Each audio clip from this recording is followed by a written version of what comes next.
for the Cornerstone Award that is about to be presented today. Today, we have the opportunity of honoring a forum member who easily meets all those qualifications, in addition to playing a mean guitar. We hope that by honoring him in this way, he could be persuaded to continue his exceptional career of service to the forum and to the construction industry.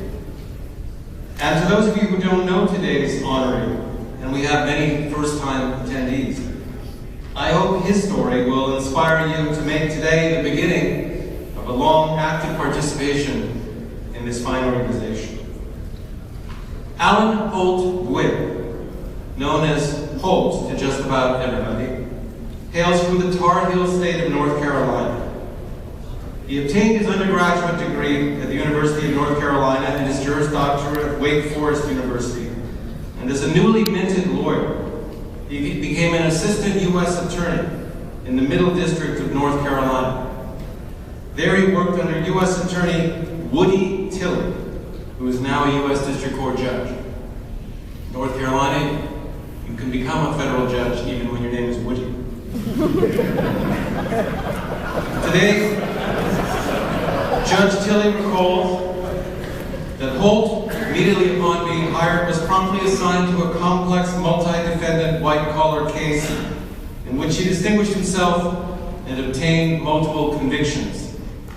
Holt is still very much a man of convictions. During those years, Holt developed a strong interest in environmental law, an interest that he has pursued over many years by serving on boards in multiple nonprofit entities dedicated to improving the environment.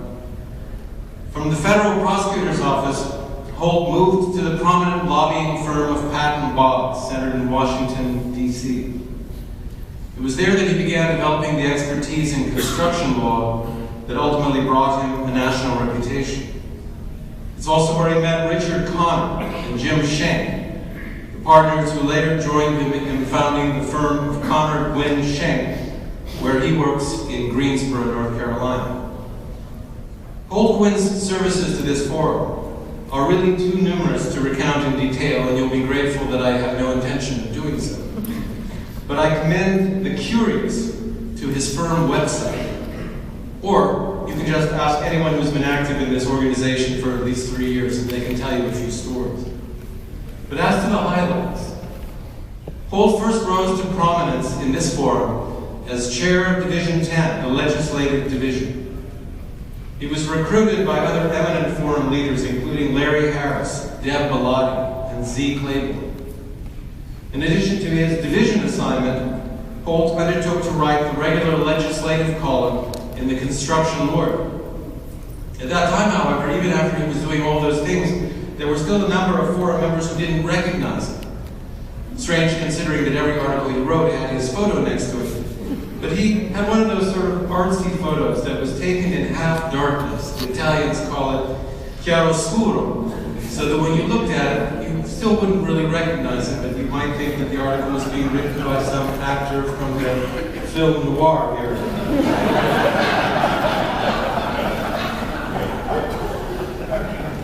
In the early 1990s, Holt was elected to the Forum Governing Committee back when Jim Scott was chair.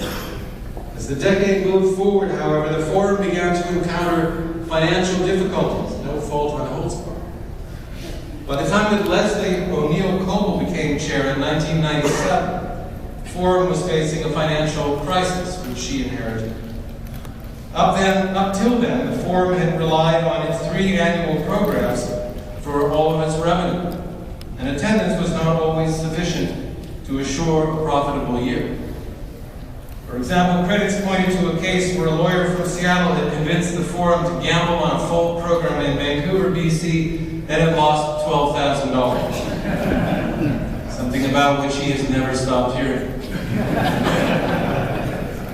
Working with Leslie and others, Holt promoted the new idea of using forum divisions and members to publish and sell construction law books, both to share expertise and to bolster annual revenues. Forum's first book was by Professor Justin Sweet, followed by a desk book on the new AIA A201 document that was issued in 1997. The subsequent history of Forum publications went from one success to another, so that today the Forum offers a wide variety of books to the industry, including some that have gone through 2 or more editions, and the budget was balanced. Now, Holt Quinn promoted other ideas that helped balance the Forum's financial books. The Forum learned that it didn't have to pay outside speakers to participate in our programs. We were no longer so obscure.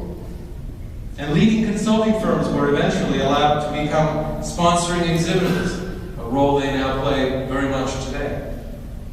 These things evolved during Holt's time of leadership. Holt also became known as an advocate of something that has been less popular in our national government, which is a willingness to curb needless expense in the name of a balanced budget. This trait earned for Holt the nickname Penurious Win. Holt has long remained a key figure in construction law publications. In addition to numerous personal contributions to the construction lawyer, he helped spin off the Forum newsletter as a separate publication before it ceased to exist in paper and became the virtual document it is today. More recently, he has served as the editor of the Journal of the American College of Construction Lawyers, giving that publication a distinction that his poor successors will struggle to uphold. Holt has many passions and enthusiasms. One understandable one is his charming wife, Beth, whom he met when his firm engaged her creative talents to design a more innovative letterhead than what his partners could come up with on their own. Although she has considerable skills, the bar to get past might not have been that high. And then there's Holt's enthusiasm for golf, which remains undimmed, even though it always ends with the same number of white balls falling into the same number of little round holes. The non-golfers in the Forum remain a subtle minority. And then there's Holt's amazing discipline for running. His friends can tell you multiple stories of the long distances he manages to cover in his spare hours. And invitations to join Holt for a little run should be accepted only advisedly and after clearance from a qualified cardiologist. I remember one time he was in Seattle staying at the Renaissance Hotel about 6 blocks above the sea, and it was mentioned that in the morning before the session that the Forum was having that he'd just taken a run down to the water. I said, that's great, that's 6 blocks down and a steep hill running back. But what he meant is that he had actually run to the other side of the city, in Lake Washington, which is up and down several hills and over several miles, and all back in time for breakfast. I think the morning is now amply explained. And did I mention that Holt Quinn plays mean guitar? If his wife Beth has any real rival for Holt's passion, it would be the goddess Euterpe, the Greek muse of song. You all knew that. I've been told that Holt played a violin as a boy, but over time he found his instrumental soulmate in the guitar. At an open mic night in 1977, when only a small child, Holt met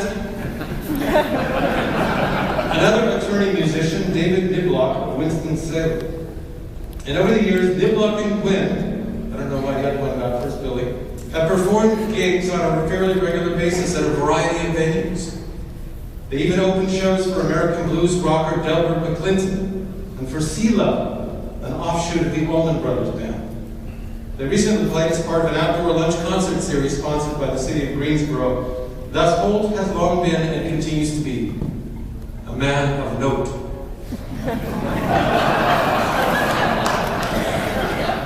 Those few of you who know me know that, like Andy Ness, I find it difficult to address any group without offering a historical analogy.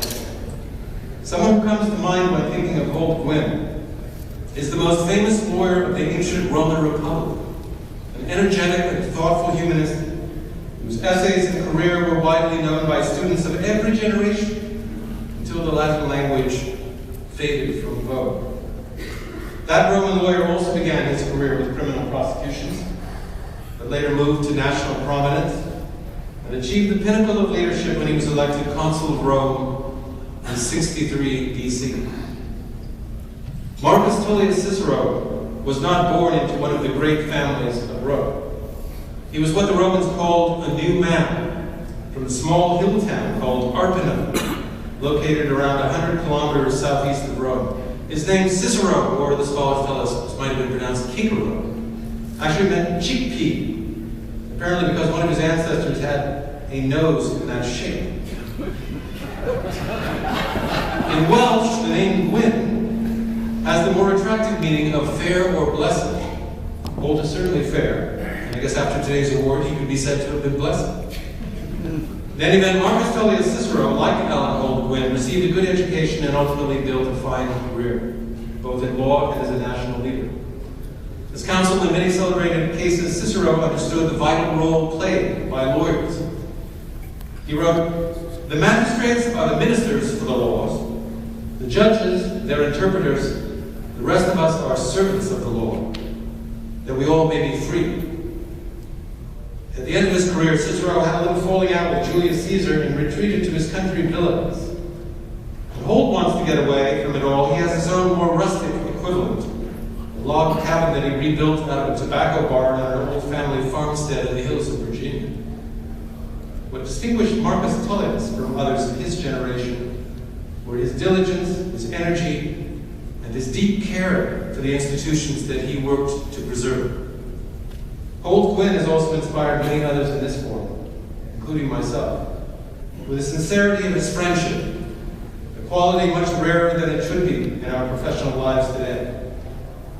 On this subject, Cicero wrote, "The rule of friendship means there should be mutual sympathy between them, each supplying what the other lacks, and trying to benefit the other, always using friendly and sincere words." He also wrote, "Every man can tell how many goats or sheep he possesses, but not how many friends." Most of us know how many law partners we have, but how many friends? Holt Gwyn understands and exemplifies the value of professional friendships. Cicero wrote one more thing that reminds me of Holt Gwyn. "What one has, one ought to use. And whatever he does, he should do with all his might." Having worked with Holt Gwyn on countless projects over many years in this forum, I can testify he is one of those people, a man of talent who puts his whole dedicated self into his volunteer work just as he does in his soulful music. As Holt himself would say, TBS, to be sure. In 1999 and 2000, Holt Gwyn ushered in the new millennium as national chair of this forum. Today we cannot elect him as consul of Rome, but we can celebrate his years of contributions to this group, take inspiration from his dedication to our own service to the forum and to the construction industry as a whole. In our own day-to-day work, we can dedicate ourselves to build on the friendships made here in this place, recognizing that Holt Gwyn and the others who have received this special award are, in a very real sense, our professional cornerstone. Today, in this great city of New Orleans, I am deeply honored to introduce the newest recipient of the forum's Cornerstone Award, Alan Holt Gwyn.